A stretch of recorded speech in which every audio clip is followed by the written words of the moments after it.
All right. Hello, how are we all doing today? Are we excited for the RBC Brooklyn Half Marathon? Who is running it for the first time? Whoa, a lot of first. Yes, you should raise your hand. We have another first timer on the panel up here. My name is Holly Victoria Furman. I am one of the event leads at New York Roadrunners. So I'm part of the operational team. I will be working at the finish this year. And now let me introduce my greatly esteemed panelists, and then we'll get the questions rolling. All right, so Steve here to my left is part of the Roadrunners staff. He is an RRCA and V.02 certified coach and has been working with Roadrunners for 8 years, coaching runners across the world virtually and in person. He completed the RBC Brooklyn Half multiple times with a marathon PR of 3:03 and a half PR of 1:24 on the Brooklyn Half course. So, just PRs for everyone coming up. He leads the pace team here at Roadrunners, and this year we'll be pacing the 2-hour group for the race. Next up is Amanda, who received her master's degree in sports psychology and motor behavior from the University of Tennessee, and is a certified mental performance consultant through the Association for Applied Sport Psychology. Amanda is known, Amanda, or Faz, as she is known by the athletes she works with, works with athletes recovering from injury, overcoming performance anxiety, and the yips, which I just learned about, and training coaches at the collegiate to professional level in motivational interviewing.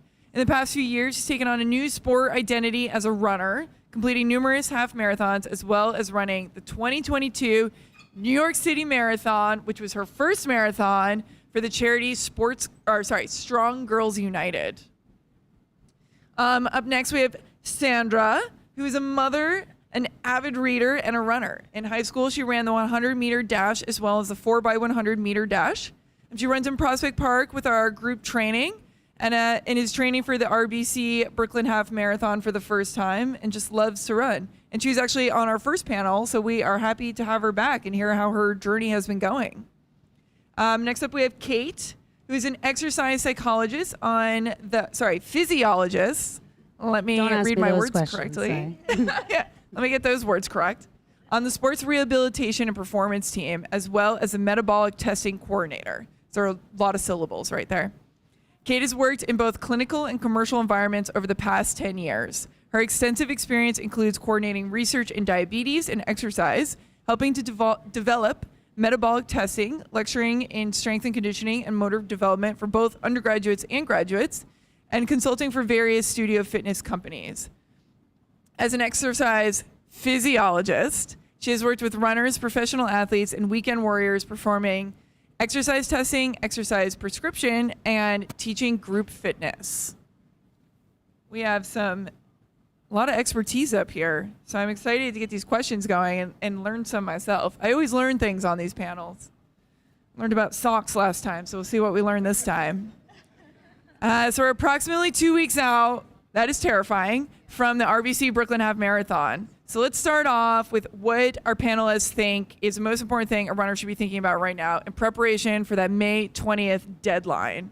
So Steve, where should runners be at in their training, and what should they be focused on? First off, how's the finish line looking for 10 days from now? Oh my gosh, we're so excited. I just worked on our map all day, and we are so jazzed. I will be down there at the finish line with the medals and all that. We're so excited to have you down there at Coney Island. It's like truly the coolest finish line in sports. It's absolutely amazing. I love you finish on the boardwalk right next to the beach. If it's a nice day, hop in the water because that is a great relief. But speaking of where runners should be now, we have most runners in this room have about one more long run left, which is this weekend. So it is, while it's important long run, it is not the all importance. If it goes wrong, you figure out what went wrong and you adjust for race day.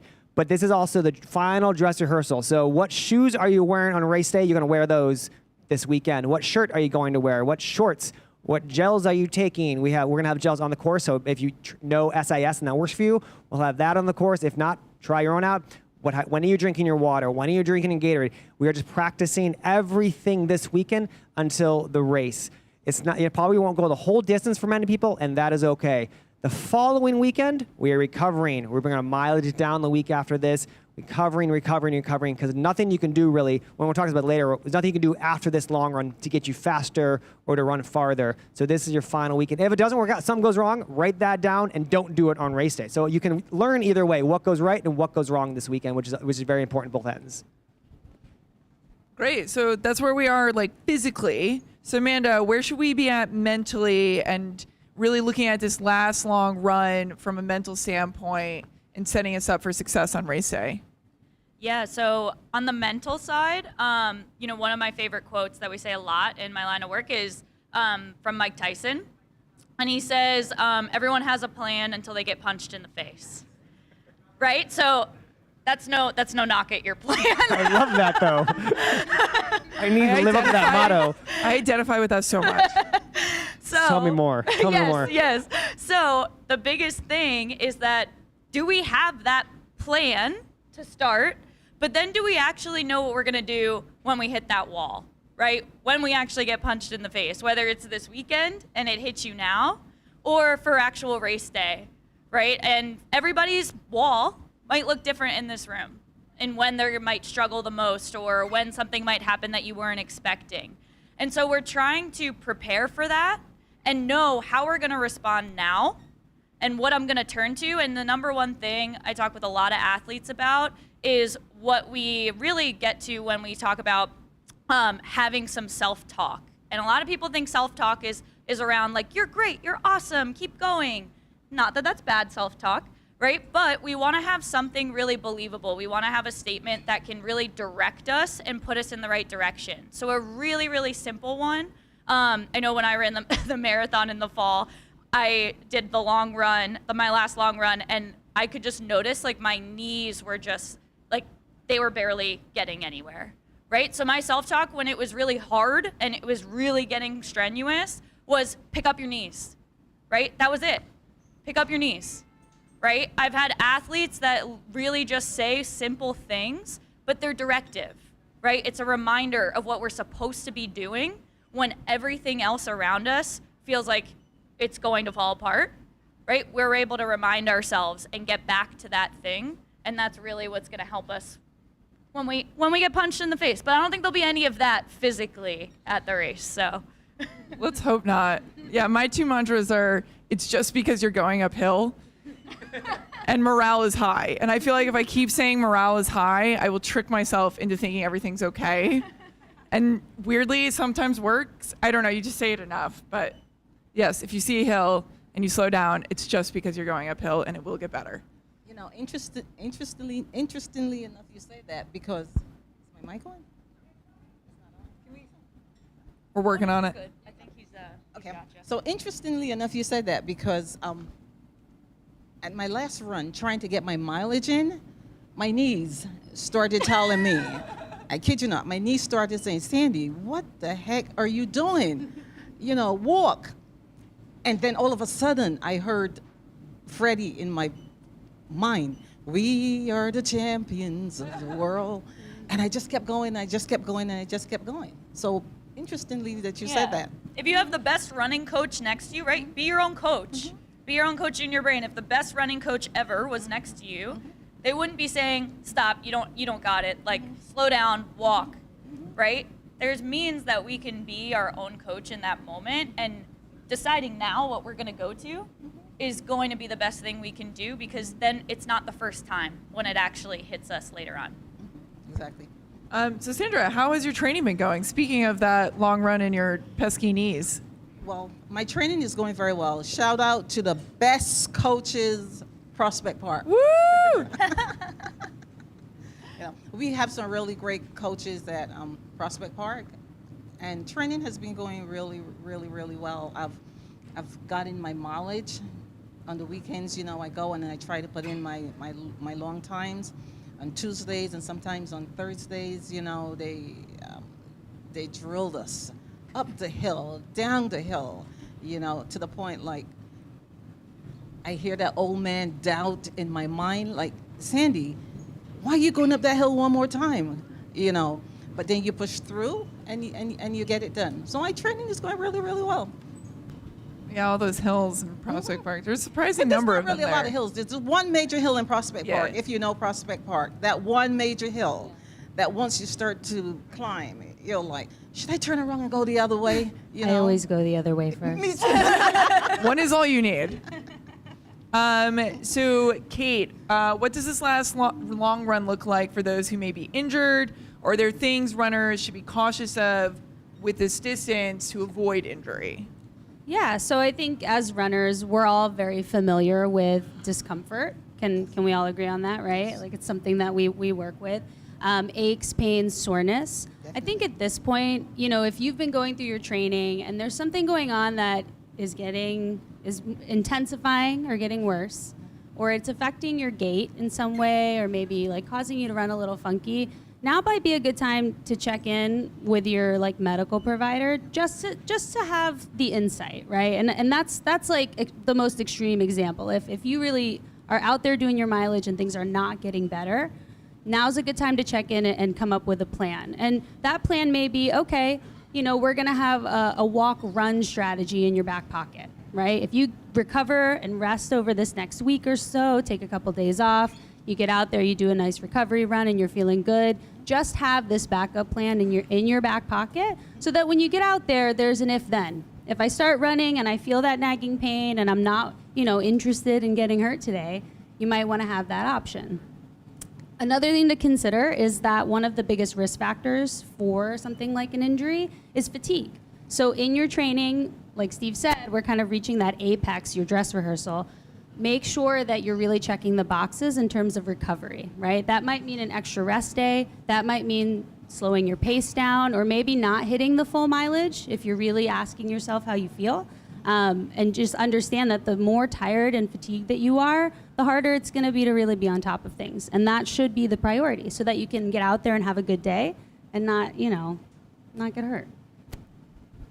Okay, so after we do that last long run, we're looking forward to taper, which is my favorite word in the English dictionary. So let's talk about that process. Steve, what is tapering and why is it important? Yeah, and I definitely want to hear what Kate has to say about it, but I think tapering is a part where, as I talked about it for a little bit, we're done with our hard parts over, and we're going to, I always say tapering, we're doing two things. We're either getting healthy, so if we're injured, we're getting healthy the last week or two, or we're staying healthy. Because we're not going to get faster, as I said before, we're not going to get fitter in that week and a half. We're going to do everything we can to maintain that and keep the legs loose. So we're going to be our mileage is going to drop down a lot. So for all that training plan, mileage, do not add mileage. We're no longer adding mileage. If you're questioning rest or run, rest. Always choose a rest in the tapering phase. We're going to be dropping our mileage down. You can keep some intensity out there. So in your training plan, you might see still some interval workouts. You might see a little bit of tempo runs, but your mileage is lower on those runs. So no longer, maybe it's not a 45-minute tempo run, it's a 20-minute tempo run. And it's not 800-meter repeats, it might be 400 meters. We're just keeping our legs fresh. You can do strides, but we're just keeping it nice and relaxed. You're gonna be also increasing your carbs during the last few days leading up to the half. So increase your carb load beforehand, and then once again, enjoy the expo, but we're really bringing down our mileage in this last week so we're recovered for the race. Great, we love fewer miles. So as we start to bring down the miles, let's talk about our mental game during this taper season. And I know this is something a lot of people struggle with, myself included. I tend to go back and look at old Strava posts to see where I was at last training cycle, which is not great. So as we all look back on our training and are thinking like, what could I have done more? Did I do enough of this, X, Y, and Z?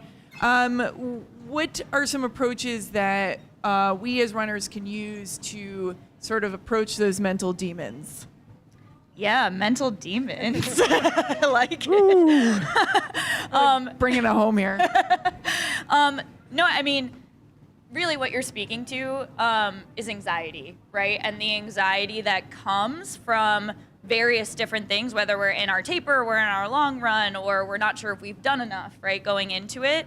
And really we know anxiety comes from two main things, right? One is physiological arousal, right? So really just my heart rate, I might start sweating. I might really not, my muscles might start tensing. That's a number one that we don't want to necessarily experience or hang on to on race day, right? So we know that physiological arousal has a huge part to do with anxiety, but then also forward thinking, right? Catastrophizing. What if this happens? What if this happens? What if I didn't do enough, right? And when it comes to those two things, really we know from the research even that it's all about how we appraise stress that's going to dictate how we actually handle it. So it's not that I'm not going to feel stress, right? It's not that I'm not going to be nervous, I'm not going to have butterflies, whether it be the doubts that are coming before or on actual race day morning, right? The real piece is, how can I view that stress differently, right? How can I transform that stress to be something that might propel me rather than hold me back? I had an advisor in my graduate program a while back that used to say, it's not about the getting rid of the butterflies, it's about getting them to fly in a V, right? Like, it's I know, that's a good one. I didn't come up with it. I'm going to steal that. I like that. Right? So it's a way of, how can I take this stress, these doubts, these feelings that I'm having, and when they come, one of the biggest things I tell a lot of athletes, especially youth athletes that we work on, is, can I just kind of have an attitude towards it of, yep, there it is, right? Hey, old friend, right? I'm right here, and I'm able to respond to that in a way that's not resisting, that's not allowing me to go off the deep end, but instead actually just going, yeah, you're here for a reason. You're here because it's race day. You're here because I've done so much to get here, right? And I'm on tapering now. And so the more we're able to appraise it differently, transform it, we can use it to fuel ourselves rather than holding us back. And race day truly is magical. I was like, something always happens that's special on race day. So I'm going to jump to Kate for this while we're talking about the more like logistical part of tapering. So what are some things we can do to help speed up recovery during tapering? And say we do get injured during this time, what is something we can do to adjust goals during like a last minute injury issue? Race day is magical.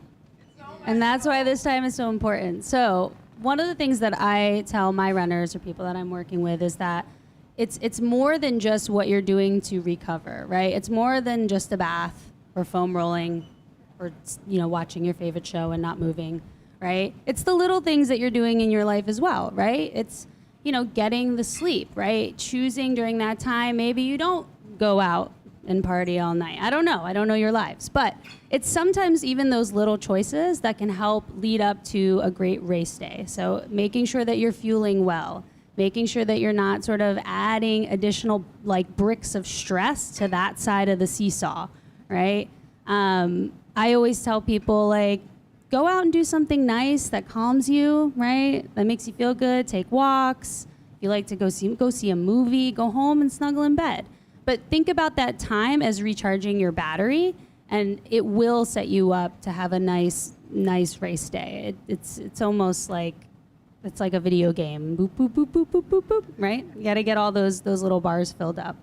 The second question was about injury again, right? Adjusting goals. It's a tricky thing, right? Because injury, if you're not sure if you're injured, then adjusting goals, like your pace, or maybe if, you know, again, you had a strategy to run it, you know, in a negative or positive split, like you may want to look at those paces and adjust them. But if we're using the word injured, I still want to encourage anyone who's feeling like they're in an amount of pain that's messing with their gait, it's still a good time to check in with someone, because having more information is what's going to set you up to really be successful.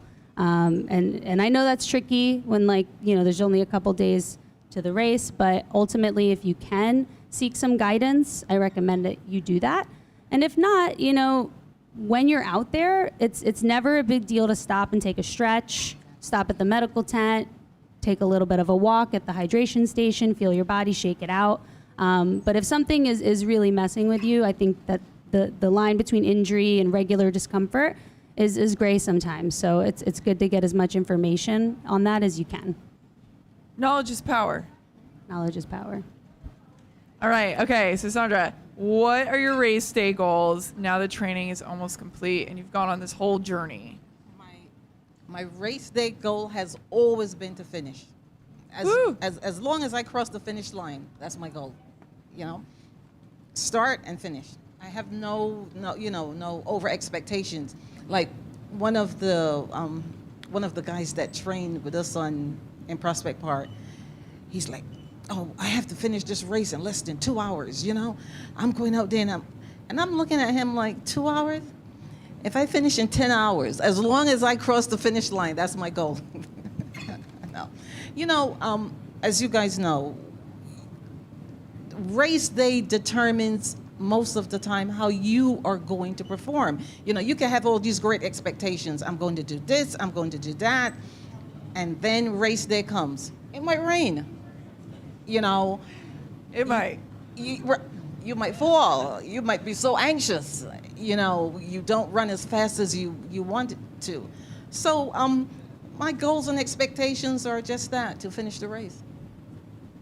So speaking of that magical race day, let's talk about what runners can experience on May 20th, which is so soon. Not that I'm nervous about it at all. Yep. So Steve, how should runners pace this race? What does their nutrition, hydration, and gear plan look like for race day? Yeah, I think the pacing question, everyone has, it's going to be 60 different answers in this room. So we're going to look at our long runs. What was your long run? If you don't know what your pace is at all, look at that long run. Take it on average. What is it? So let's say your 10-minute on average long run, and that's our pace. We're going to basically take 30 seconds off that, and that is your goal half marathon pace. So about 9:30, maybe 9:20 is at the end. But I'm going to start you off slower end of that. So 9:35-ish, those first few miles. And then we're gradually picking up pace throughout the race, ending about maybe 9:20s, 9:15s. You want to start this race off a little slower for two reasons.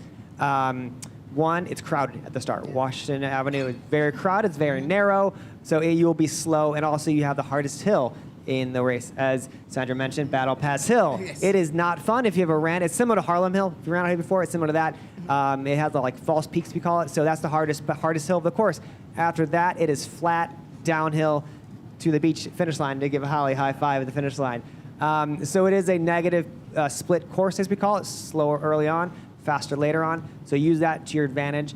As far as your nutrition, you're taking it what you did this weekend. What's your plan this weekend, assuming that it works? If it didn't, what worked last long run? Nothing is new. I always say if it's boring on race week and race day, that means it's going to work for you because you've done it before. So everything you had for breakfast, you're used to it. You're not going out and have a bean burrito the night before the race, or you're not trying a new gel on the race before because you know what worked in your system. Everything is tried and true and practiced. So it's boring, it's good to go, and everything bland is usually also very good on a race day. Yeah, and I just had this thought logistically. So I ran this a couple years ago, and that last turn, when you turn onto the boardwalk and you're heading towards the finish, just know that the boardwalk is a little different to run on foot-wise than pavement, and I found that very surprising, and I did it like as I got onto it. So just be prepared for that. It is wood slats. It's not pavement. I find it's hard to almost like push off it. Like Yeah. you can't get a spring off that wood. I did a half marathon. It's almost all boardwalk. You just can't push off it like you can concrete or cement. Yeah, different foot feel. So Only a just be few hundred prepared for meters. that. Only a few hundred meters. Man, it's a lot of fun on the beach, but yeah, it's a good point. Yeah, hopefully sunshine. Hopefully sunshine. But yeah, wear sunscreen. Okay. It's always my biggest fear. So Amanda, talk to us about ways we can mentally prepare for the journey of 13.1 miles through the streets of Brooklyn. Yeah. Again, similar, right? I kind of feel like everything I was saying is kind of building off one another a little bit, but a lot of times that's the way the mental game goes. But the one skill that a lot of runners, we coach runners in using, is what we call segmenting, right? So being able, when you're stepping up to the start line, even the top runners in the world aren't stepping up to it going, all right, 26.2, right? Or 13.1, here we go, right? It might be a thought somewhere in our minds, and it's okay if that comes up, but more so segmenting is about taking the bigger piece and breaking it up into smaller parts, right? So when we're making our actual race plan, do we know, okay, I can expect around this in my first 3 miles, right? Similar to how you just described the course, right? And then around this time, I know I can push it, right? I might start picking up just a teeny bit, right? And then when I'm in this chunk, right, I always recommend, just from running myself, but also from working with some runners around that like 3 mile. I would break it up around that 3 mile chunk. Or another way I've seen runners do it is when they take goos, like that's kind of like a message to them, like, okay, that was one check, right? And so it helps us with a couple things, is one, just keeping us on a better plan mentally and physically. It kind of combines the two. But also, it's going to help us when we're in like this in the beginning and we're like walking, doing this weird thing that we're like, this is it, I'm doing it, right? And then when you get kind of midway and you're like, I'm feeling great, right? Because all of you are going to be feeling great. And so, and I want to all of a sudden just like massively pick it up. And it's like, wait, like I had the plan, right? That wasn't in my race plan. And there'll be times I'll leave it to these guys to talk about the time to push and the time to pull back. But for the most part, we want to be able to use our training to dictate that, right? And to kind of have that maybe a little bit of wiggle room, but I know, okay, I just hit 9 miles.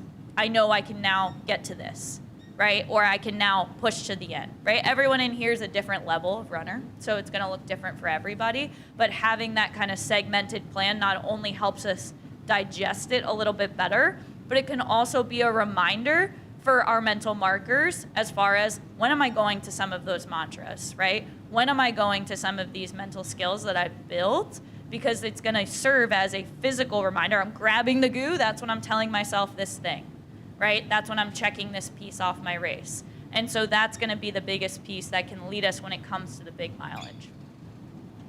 Amazing. Okay. So Sandra, would love to hear what your plan is for race day. Is there something you're specifically looking forward to? Do you have friends and family coming? Do you have any plans for after? Maybe checking out our after party in the stadium? Just a little plug for our own team. I'll be seeing you at the end of the race. Yes. Aren't you having a party at the end of the race? Oh, we sure are. Holly's house, actually. It's going to be fun. I'm moving to the stadium for the week. We'll have a nice little party for you all at the finish in our stadium next door. I don't have any great plans. I just want to finish and be able to get home and stretch my feet out and make sure I'm okay. But I have some relatives, of course, that would be along the way. I don't know exactly where they will be. My neighbors, they have some relatives as well in the race, so they will be along the path, cheering as well. But I'm just there for the excitement. I just can't wait. There's such a and I'm talking on a smaller scale of a 10K, a 5K. So if I was that excited running a 5K and a 10K and hearing the crowd, I can't imagine what it's going to be like for the Brooklyn Half. You know, I'm really excited, but I'm nervous. I'm really, really nervous. So those points that you touched on are really resonating with me because I have this nervous feeling. You know, I'm excited, but I have this nervous feeling. I guess once the race starts, it'll all fall into place. Yeah. Yeah, and there are some bands along the course too to help with keeping energy high, and also just a little tip for those who do have friends and family coming and watching. It helps. It's easier for you to find them than for them to find you. It's a lot of people running by. So have them tell you where they're planning on being, what side of the course, and it's a lot easier to find your friends and family that way. Learned that the hard way. What happened? Tell us a story. Oh, no, I did a lot of like cheering because you can follow them on the tracker, and I'm just screaming their name, hoping that they hear me, and then they just run by and I've missed them completely. Okay, so Kate, what are some warm-up tips to stay relaxed in those corrals? And during the race, what is the best course of action if we start to feel sore or that pesky word pain? Yes. Okay. So, you know, we're all told we got to warm up, right? Mm-hmm. We're all told that, right? What I like to do is put together a couple of exercises to take with me into the corral, usually like some heel raises, some little stretches, some little hops, and I'll make sure that I get those things in while I'm in there. One, it gives me something to do, right? Because we're all just standing there, it's getting tighter and tighter, and we're all sort of like, I don't know, my watch is on right, my music's working, I don't know, I'm still waiting. Mm-hmm. So give yourself something to do while you're in there to take your mind off the jitters. Mm-hmm. If you're someone who gets jittery, move as long as you can until it gets really tight. Another thing that I do, and this again, it kind of depends on what kind of runner you are, but I make a Corral playlist with just a couple of my favorite songs, maybe 2 or 3. And I'll just put those on before things get really close to the wire, and I'll jam out to my favorite songs. And a fun story that I have is one time I was doing that, and I turned it off because I thought I heard an announcement, and when I turned it off, the same song was playing. Wow. And I was How like, ironic. oh, this is serendipitous. So I took it out, and then I just got really like excited and then started connecting with people around me. So, you never know what's going to happen, but that's a little tip that I think, could be successful if there's a couple songs that really get you pumped and make you feel good. Put them on while you're in there. What was a song that was doubled? It was Whitney Houston. I Want to Dance with Love it. Somebody. Oh, I love that. It was great. I couldn't believe it. I think I like looked around and I'm like, this is a song that I was just playing, and everyone was like, uh-huh. And I'm like, oh, really? Anyways. And then, again, while you're out there, like we were saying before, you might get really excited. You might start to push your pace towards that second half. And a lot of times that's when discomfort and pain might set in, especially if, you're going up one of those hills. I know most of the course is downhill. So just be mindful of the gear that you're in. If you've shifted gears up and you start to notice that discomfort creeping in, check your pace, shift your gear back down, right? See if that helps with the feeling. Again, if something starts to cramp up, move to the side, take a minute, stretch it out, shake it out, give your body a second, and then jump back in. If something is feeling like it's getting worse, make a little pit stop at the medical tent, get checked out, okay? Again, it's not worth it. I know we've probably all got dreams to run more races, so you gotta be smart when you're out there. And again, the things that you really wanna pay attention to as red flags are things that make you run funny and things that progressively change for, that get worse, okay? If it's just that soreness that, you've experienced before, you kind of know what to do, go with the plan. Like you said, hopefully these are things that you've faced and you know how to deal with them. It's when things are not acting normal that you might want to make a pit stop, okay? But I think shifting your gear down is the first place that a lot of runners can go, and they find a lot of success with that, because often that's the thing that's leading to that discomfort, is all of a sudden you're in the 5th gear and you don't know how you got there. All right, so final pieces of advice for all of our runners out here who are approaching the RBC Brooklyn Half Marathon. What do you got for us? Raise your hand again if it was your first RBC. First time? First time working it. First time working it. Before the show, I was talking in the back with everyone up here, and I was telling my first half marathon stories. It was in Queens many, many years ago, back when Queens had a half, and now it's a great 10K. But soak in every moment. I don't, as you were talking before, finish time, it doesn't matter your first time. It doesn't, it's focusing on those moments.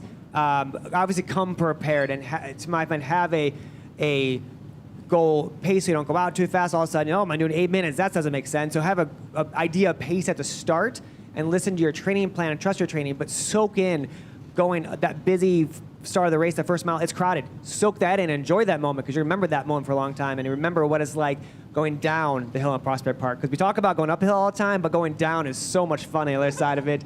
Going in and out of Prospect Park, there are crowds, so many places in that circle area. So soak those moments in. If you have your camera with you, and you take a picture of it and take a video as you go by it, because your first half marathon is something you're never going to forget. I still, once again, mine was 80 degrees in Queens, and I was finishing the same time as our old CEO many, many years ago, and I still remember across the finish line with her. And so you're going to remember it forever, and make it a good moment. So it doesn't matter your finish time, doesn't matter the weather. Control what you can control. So wear something you're used to, like I said.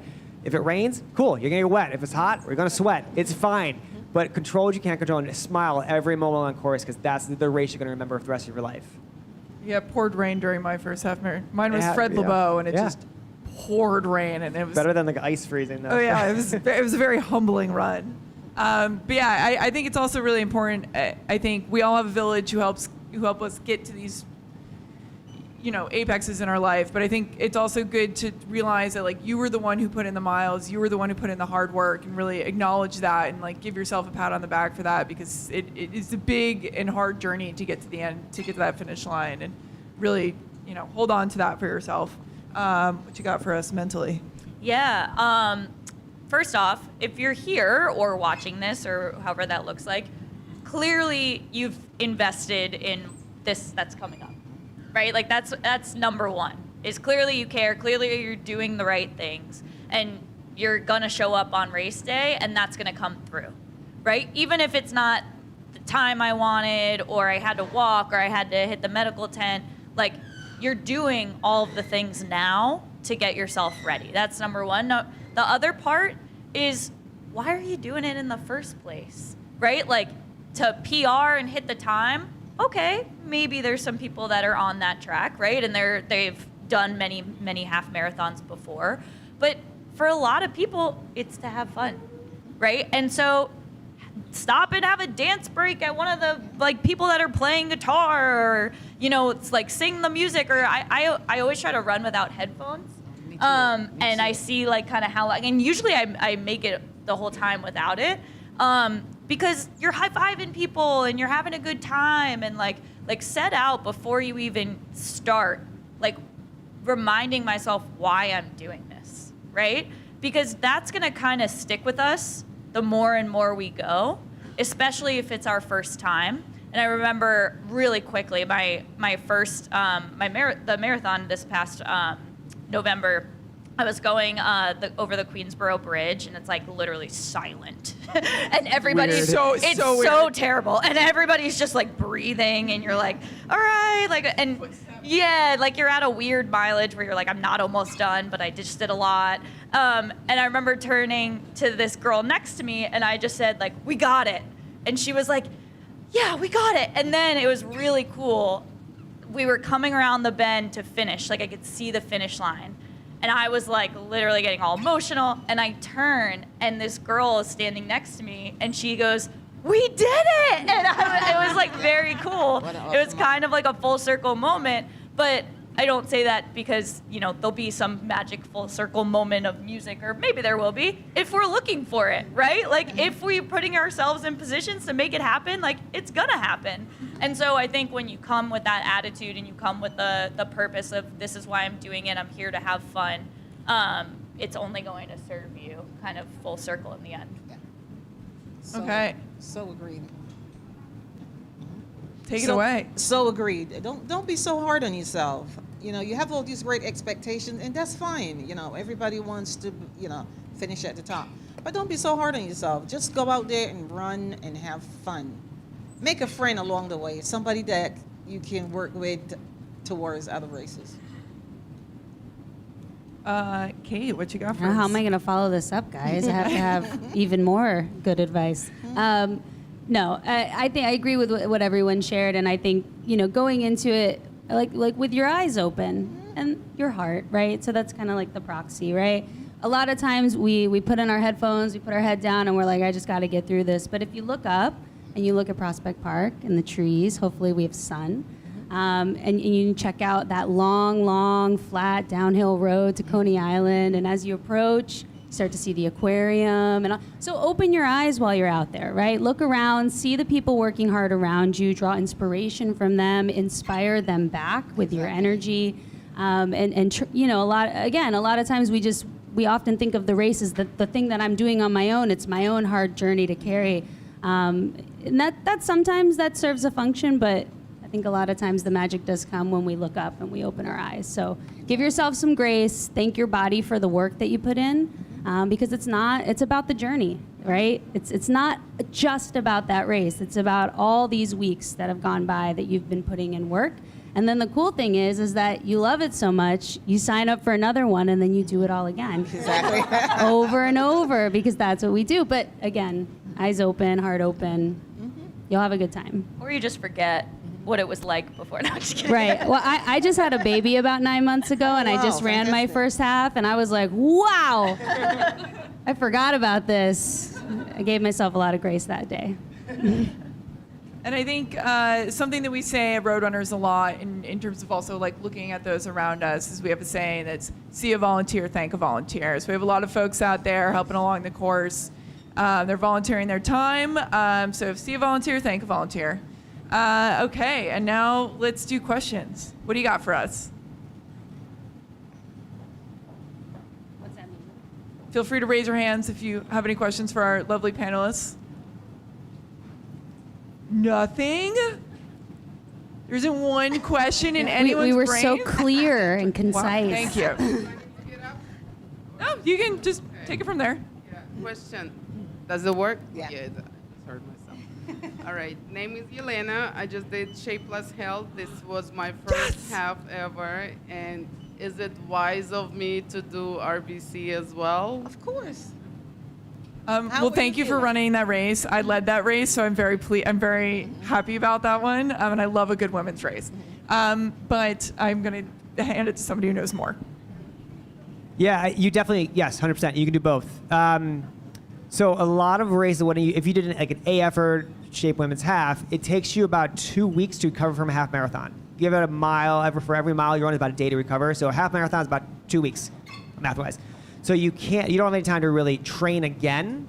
So you don't need more long runs this weekend. You're kind of tapped out on that.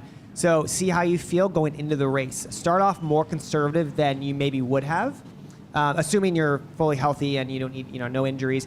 Start off more conservative than you need to, and adjust. You already did your A race in Central Park, and if you're feeling strong, might have another great race. But I wouldn't want you to go into it expecting more fireworks because you just had a great race. So give yourself that grace that we talked about before to have a fun run this time going into RBC Brooklyn Half Marathon. But it might be very sore, it might be hurting that race day because you're still recovering from that race. But you can definitely do it and have fun with it. Thank you. Yeah. Thank you. Frank, you are. You'll do great. It's an easier course too. So. There's always magic on race day. Right. Thank you. Oh, we got some questions in the back. Hi, thank you for the panel. It's very informative. What if you're falling behind schedule in your training program? Does it make sense to try to catch up a little bit, but still give the tapering period, or should you still make sure we have enough to taper? So by falling behind, how far behind are we? Like a week or so behind. So you don't want to do much training after this weekend. So whenever you miss a long run, for instance, you don't want to make up that mileage. That's going to do too many miles this week. Let's say you're supposed to do an 8 last weekend and make it up. Let's say you're supposed to 8 last weekend, you didn't do it, so now your longest run is 7.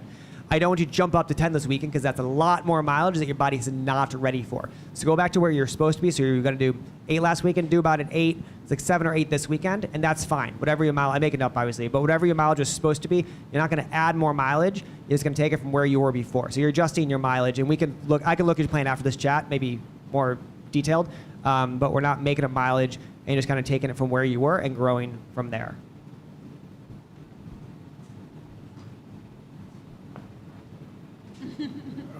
Thank you for this. I wanted to ask, how do you deal with the constant IT band pain that eventually shows up? But by constant, do you mean every time you run? For any distance, any pace? No, just the long runs. Just the long runs? Yeah. Yeah, I mean, so again, long runs are a special beast because they're long, right? It's time under duress. If this is something that has been progressively getting worse, and again, we can talk offline about this too because it is hard to answer like a case by case question thoroughly without knowing a lot of other things. But if it's been getting worse and not getting better, it's definitely something that you want to talk to someone about. Additionally, turning the gear down, running at a slower pace, trying that to see if it is related to fatigue, right? By tackling a pace that might be a little too intense for your body to tolerate for that duration of time. It's all about the intensity, and the time is going to be the thing that builds up and equals fatigue. So you can alter one of those things to help you do better. If we're on a training plan, changing the distance might not be your first option, but changing the pace might be a good one, right? That's something that you can do. So it's a trial and error thing. There are stretches, cross-training exercises, warm-ups that can support your body in a way that helps with the onset of discomfort and pain. And that, again, that's the kind of thing that we do a lot of classes here. I know all of us are good resources for that. So you might want to look into some warm-ups and then some gentle cross-training and stretching, foam rolling, things that you can do in addition to your running if it is an issue of tightness or tension or that sort of thing. But look at your pace, and if it is getting worse, go find a resource and get some more knowledge, okay? Because the worst thing is when we don't do that and then we can't run anymore, right? And there's this period of time where we have to deal with something like that, and no one wants to do that. I like that you said a long run is the time under duress. It makes me feel like a badass now.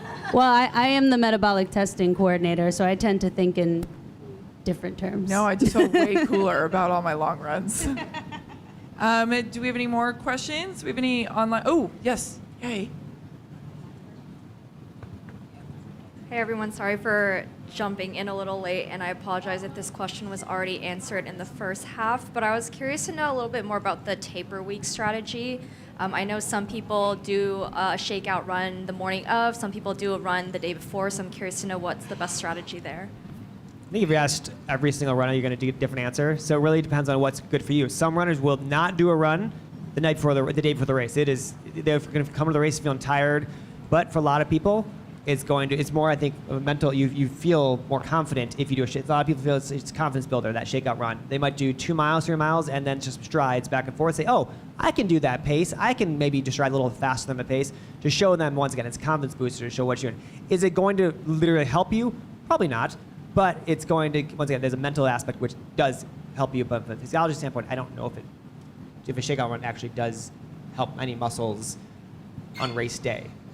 Hard to say. Yeah. I mean, it is really a case by case, but I think it goes back to also just that feeling of like looseness, Yeah. right? We're all we have this relationship with our body, right? And we know when we feel tight and we know when we feel loose, and we know what sort of things help with that. So if you are the kind of person where going out on a short run makes you feel great, you do some stretching, get a smoothie, do that ritual so you feel good.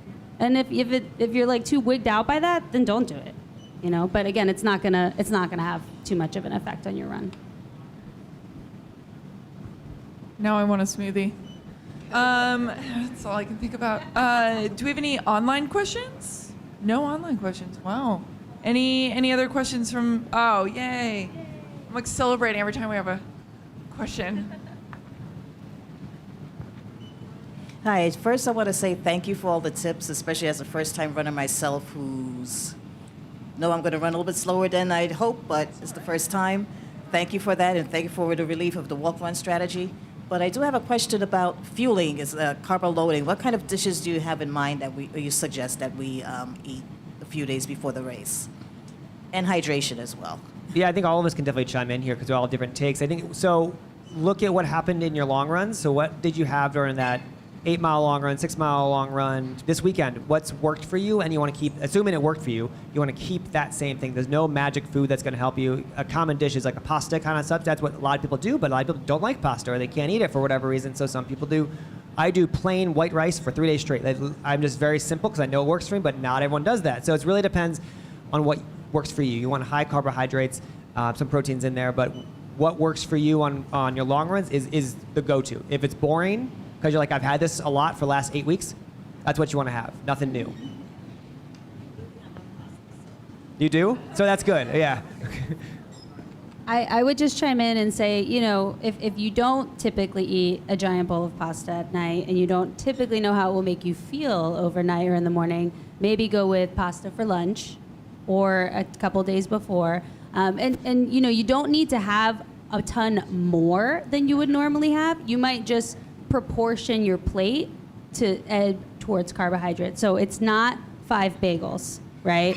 It's like if I normally have X, instead I will have Y. We're not doing the Michael Scott in the office. No, That is yeah, we all know what happened to Michael Scott though at the end of that. But because again, like you don't want your tummy to hurt, right? So you don't want to do something wild that you wouldn't normally do at dress rehearsal, right? Oh, and for hydration, same thing. Like Steve said, practice your hydration. That's the best advice. There's no I can't tell you 4 ounces every 30 seconds or anything like that. Practice it and see what works for you because it is going to be different for everybody. Everybody has a different physiology, and thinking about the temperature and the humidity, all of that will come into play. So definitely practice your hydration strategy now. And there are fluid stations along the course. So there are water stations and there is Gatorade. It's our endurance formula. It's a lemon lime flavor. That was a question at the last one. Very concerned about Gatorade flavors. And then there is that gel station with science and sport gels and a variety of flavors, and one is caffeinated. But again, nothing new on race day. Any other questions about the RBC Brooklyn Half Marathon? Ooh, yay. Hi, thank you so much for all of your tips.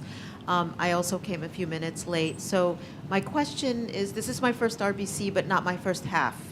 How long is that first uphill stretch that's going to be quite crowded? In Prospect Park, Is- the big hill. Yes. You've ran it many times, so from a distance, I'll tell you how you feel on it. Maybe you're talking about feeling it because it goes on forever, but it's about a quarter of a mile. It does keep going, I feel. You have a lot of false peaks, I call them. So you kind of go up, like, oh, I'm almost done. Keep going, keep going. Do you run Central Park at all? Yeah. So think of like the Harlem Hill on the north end. It's very similar to that. How does it feel? Kind of go. You do it a weekly basis. It feels like. Do you feel like it's easier every time you do it, or is it still this hill? No.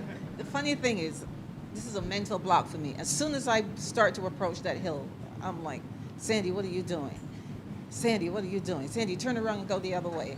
So I have to really push through to get over the hill. But once you're over the hill, it's just free falling. That's Yeah. why I tell myself it's only because I'm going uphill. Yes. Once you get over that hill, it's free falling. Yeah, I repeat it to myself as I go because it helps me know that there's hope on the other side. But you know what a coach taught me? Instead of focusing on the hill, focus on the trees. Tell yourself, okay, I'm running to get to that tree.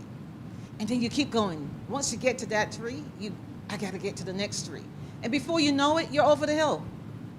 Yeah. I So was don't- just going to say, that's a really good. Yeah, don't focus on the hill.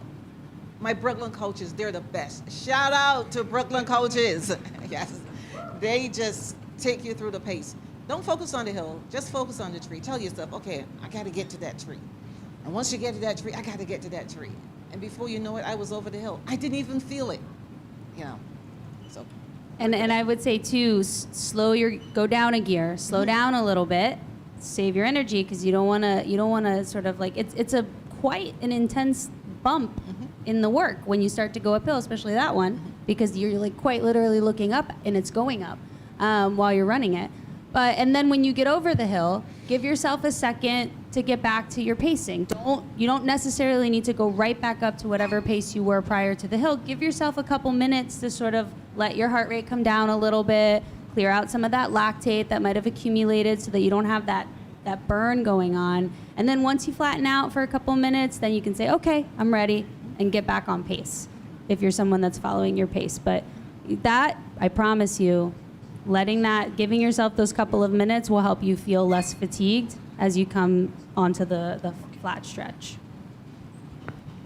Ooh, we do have an online question. Do you have an online question? The question from Chiara is, I have a very hard time with gels during a long run, a long race. What can I use instead? We get this. There's different substances you can use, different types of energy substance you can use out there. So there's gels on the course we have. There's goo substance. There's edible ones like gummies or jelly beans. There's Gatorade has carbohydrates in that as well. So practice with that. There's also natural foods like dates. If you're good at chewing and running at the same time, or you can walk and chew at the same time. I can't do that. So there's other supplements you can use out there that have carbohydrates. So you practice with those along the way. I don't know if you guys used anything else besides what I mentioned, but I really like the gummies. Yeah. The goos more so. I was like, if I have to eat one more goo, I'm gonna lose my mind. And that's when the gummies I found were less harsh. yeah. I keep fruit snacks in my pocket, and as I'm running, I'm eating one along the way. That's a lot of sugar, so it's an individual thing. What works for you? Always be practicing your fueling strategy. Yeah, I've done applesauce before. These little applesauce packets. I ate a Twizzler once. I mean, that sounds It was delicious. hard. It was the wrong move, but I learned something that day. In the last chat, our nutritional expert mentioned bringing a potato with her while she ran, and I thought that was fascinating. A potato? A potato. Like A cook. I had a lot of questions too, but now I'm just gonna bring a potato with me everywhere. We have got another online question. Yep, from Kate. It is my training has me scheduled for a long run next weekend. Is that a solid no-go? Assuming this is for the RBC, so next weekend. So it depends on your training. Everyone plans different. Like I said, most people in this room, there's probably 4 people in this room who's not long runners this weekend or online. Some people will do one next weekend. It just depends on your training and what your goals are and what your history of training is. Some people, I find if you're younger, you might do one next weekend. Some people take longer to recover. Some did their long run last weekend. So it really just depends on your training, your recovery, your injury history, and what your goals are for the race. So yes, if follow your training plan. If you trusted it up to this point, keep trusting it all the way through the race. But listen to your body. If you're feeling sore, tired, injured, stick to this weekend and adjust going forward. But that's a legit plan, yes. And from Carla, she asks, how do you feel about deep tissue massage before and after a marathon and a half marathon? After, yes. I would like to hear what you say, but I'd say before, nothing new. So if you haven't done a deep tissue massage before your long runs, you don't do that beforehand because it might make you more sore, more tired. Yeah, definitely. If we're talking about before as in like the day before or 2 days before, I would not recommend that just because, and especially if it's not someone that you've worked with before. I mean, there's so many things that you can just feel, right? Following that, and you don't want to mess with that. Like nothing new. Afterwards, go nuts. Definitely. Maybe give yourself a day or two to get through some soreness, but go nuts afterwards. Mm-hmm. All right. Do we have any last final questions before we wrap this up? Speak now or forever hold your peace. All right. Oh, we do. We have one in the front row. Yes. Yeah, right under the wire. Just a short question. But you don't know, right? So right now, from 2 weeks, we don't know the weather. I mean the temperature and on the Brooklyn. So do we carry was a lotion? Because maybe the 80 degree at that time is almost a summer. So we have to. My question: do we bring the lotion just in case because the sun's so shining? You mean like sunscreen? Yeah, sunscreen. Something. I would wear sunscreen even if it's cloudy, even if it's raining. The sun will hit you. You're gonna be out there for between an hour and 2 minutes or 3 hours. You're gonna be out there out in the outdoor elements. No matter, even if it's like today, I would wear it just because you're outside for so long. And also in Ocean Parkway, there's not many trees. There's no tree coverage. So, and usually how it happens because of how the tangents are set up, the water is where the sun is, not on the other side of the street. You see the shade on the left side, but the water's on the right side because that's just how the tangents are set up. So wear sunscreen no matter what. All right. Even if it's raining, sunscreen. Okay. All right. Well, plus you're ending on a beach, so it's extra bright down there. Okay, so I think we can wrap this up. Thank you all for coming out. Again, May 20th, we'll see you there at the RBC Brooklyn Half Marathon. I'll see you all at the finish. Thank you for coming out. We really enjoyed this.